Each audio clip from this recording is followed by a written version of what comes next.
رسول اللہ صلی اللہ علیہ وسلم نے فرمایا کہ جو یہ کلمہ ایک دفعہ پڑھے تو اللہ 20 لاکھ نیکیاں عطا کرے۔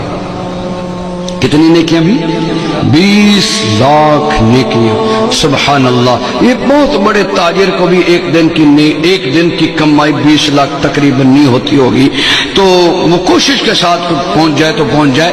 یہ 20 لاکھ، آپ کتنے خوش قسمت ہیں، یہاں 2 گھنٹے بیٹھے ہیں اور 2 گھنٹوں کی برکات یہ کہ جب آپ اٹھ کر جائیں گے تو آپ کے جنت کے بینک میں 20 لاکھ نیکیاں اللہ جمع کروا دے گا۔ وہ کلمہ کیا ہے؟ سارے پڑھیں، بسم اللہ الرحمن الرحیم۔